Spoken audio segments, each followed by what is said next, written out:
Hello दोस्तों, welcome to fact study. आज के फैक्ट एनालिसिस वीडियो में हम बात करेंगे क्या जो अमेरिका ने निखिल गुप्ता को गिरफ्तार करवाया, इनका मामला ब्रिटेन की एक प्राग नामक अदालत में चल रहा है।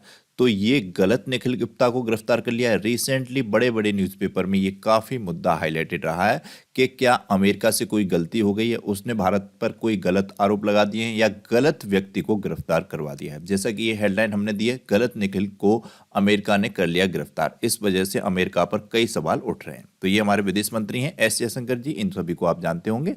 ये व्यक्ति है पन्नू, इससे मामला शुरू हुआ था 30 जून को ही, जो गिरफ्तार किए गए थे निखिल गुप्ता जी। तो ये अमेरिका की नागरिकता लिया हुआ है, खालिस्तानी है, भारत के विरोध में कुछ गतिविधियां करता रहता है। तो एक इसी तरीके का व्यक्ति था कनाडा में, उसको तो मार दिया गया। भारत ने भी कह दिया हमने नहीं मारा, लेकिन कनाडा ने कुछ आरोप लगाए। इसी तरीके की इसको मारने की भी साजिश हुई थी, लेकिन वो साजिश नाकाम रही थी। वर्तमान में ये व्यक्ति जिंदा है, लेकिन अमेरिका ने फिर इसको साजिश के लिए ही बहुत विरोध जताया, भारत के लिए भी कड़े एक्शन लेने का कहा। हाँ, यहाँ तक कि जो बाइडेन, जो हमारी रिपब्लिक डे परेड के गेस्ट थे, उन्होंने भी भारत आने से मना कर दिया। तो मामला काफी तूल पकड़ गया था। उसके बाद निखिल गुप्ता को गिरफ्तारी के बाद भारत ने कहा था हम इसके खिलाफ मुकदमा चलाएंगे, हम पूरी जांच प्रक्रिया को करेंगे। तो परंतु वर्तमान में निखिल गुप्ता के जो वकील हैं, उन्होंने साफ साफ कहा है कि ये गलत निखिल गुप्ता को गिरफ्तार कर लिया है। तो इस पूरे मामले को जानना बहुत इंपॉर्टेंट है, और इनकी फैमिली का क्या बयान रहा है उसको भी जानेंगे। उन्होंने भी क्या सुप्रीम कोर्ट में अपील दायर की है, वो किस तरीके से इंपॉर्टेंट है, वो सब जानेंगे। तो देश दुनिया की ये सभी जानकारियां या ये सभी मुद्दे हम सभी के लिए इंपॉर्टेंट हैं। एग्जाम में भी इनसे क्वेश्चन बनते हैं, और वैसे भी हर किसी नागरिक को इन सब के प्रति जागरूक होना चाहिए। तो वेरी इंपॉर्टेंट वीडियो है, ध्यान से देखना है।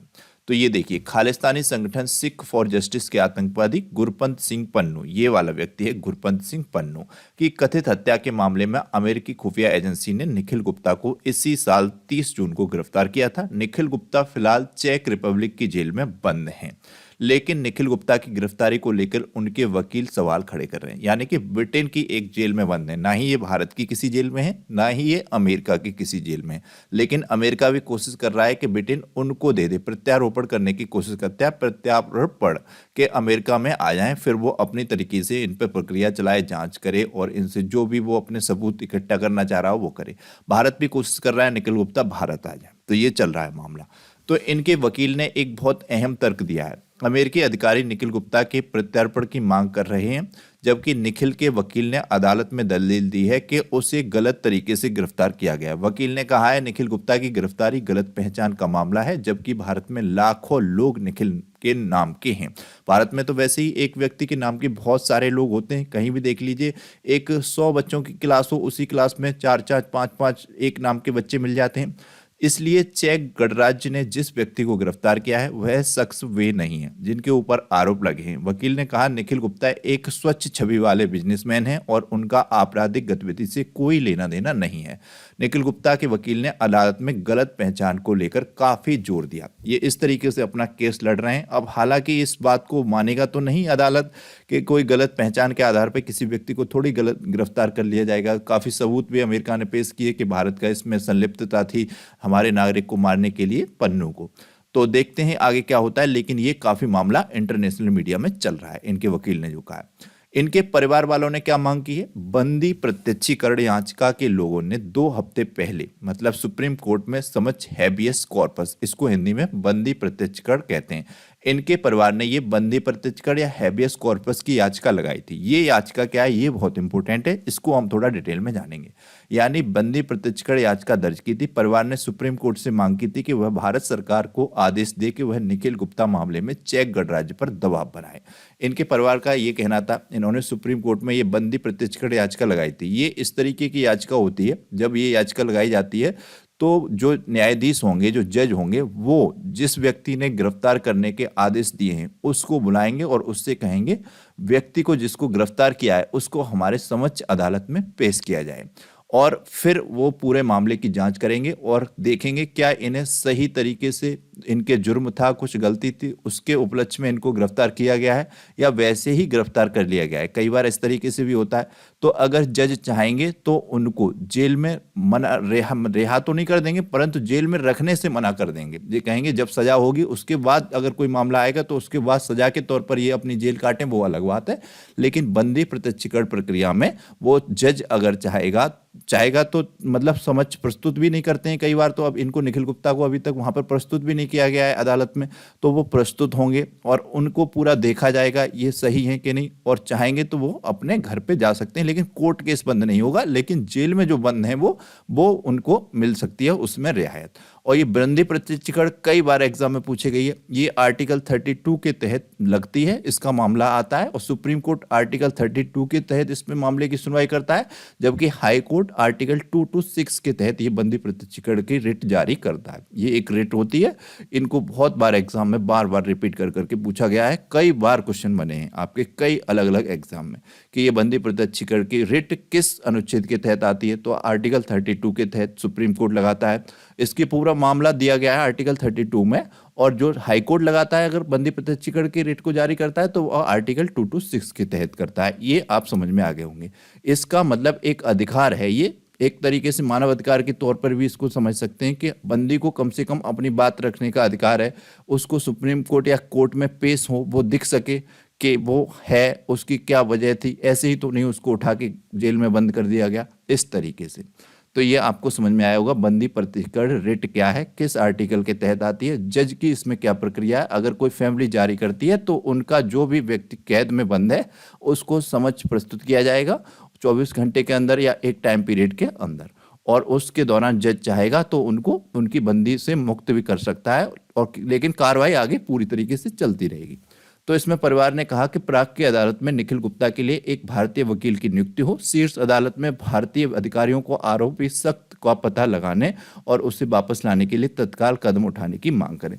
इनकी फैमिली का कहना है कि भारत की सरकार मतलब दबाव बनाए, प्राग अदालत या ब्रिटेन सरकार जो भी है जहां भी अपने तरीके से पूर्ण रूप से प्रयास करे और निखिल गुप्ता को भारत लाने की कोशिश करे, इन्होंने ये कहा। और ये बंदी प्रत्यक्षीकरण याचिका भी इन्होंने दर्ज की। हालांकि अभी तक इस पर कुछ ज्यादा काम हुआ। अमेरिका के आरोपों पर पीएम मोदी ने भी एक बार बयान दिया था, ये बयान भी जानना जरूरी है। प्रधानमंत्री मोदी ने हाल ही में सिख अलगाववादी को निशाना बनाने की नाकाम साजिश का संबंध भारत से होने को लेकर अमेरिका के आरोपों पर अपनी पहली टिप्पणी की थी। उन्होंने कहा था कि दुनिया के सबसे बड़े लोकतंत्र की प्रतिबद्धता कानून के शासन के प्रति है, और अगर कोई सूचना देता है तो वह इस पर गौर करेंगे। ब्रिटेन अखबार फाइनेंशियल टाइम्स को एक अभी हाल ही में पीएम मोदी ने इंटरव्यू दिया था, उसमें कहा था भारत अमेरिका संबंधों को मजबूत करने के लिए द्विपक्षीय मजबूत समर्थन है और कुछ घटनाओं को राजनयिक संबंधों से जोड़ा जाना उचित नहीं है। उन्होंने कहा कि इन घटनाओं को, जैसे कि ये अब घटना हो गई एक पन्नू वाली, इस घटना के आधार पर हमारे जो इतने बड़े संबंध हैं इन पर किसी प्रकार का कोई भी बाधा उत्पन्न नहीं होगी, और इनको इन सब व्यापारों से जोड़ा भी नहीं जाना चाहिए। जो हमारे देश विदेश के व्यापार होते हैं, रक्षा सौदे होते हैं, इनमें किसी प्रकार की कोई घटास नहीं आनी चाहिए एक व्यक्ति के पीछे। इस तरीके का इनका बयान था। इन सब बयानों को देखना चाहिए, हमको पढ़ना चाहिए, इसीलिए मैं इनको यहाँ पर ऐड करता हूँ। पीएम मोदी ने कहा अगर कोई हमें किसी प्रकार की सूचना देता है तो हम निश्चित तौर पर उस पर गौर करेंगे। उन्होंने कहा अगर हमारे किसी नागरिक ने कुछ भी अच्छा या बुरा किया है तो हम उस पर गौर करने के लिए तैयार हैं। हमारी प्रतिबद्धता कानून के शासन के प्रति है, और ऐसा ही अमेरिका को भी करना चाहिए। उनकी भी प्रतिबद्धता कानून के शासन के प्रति होनी चाहिए।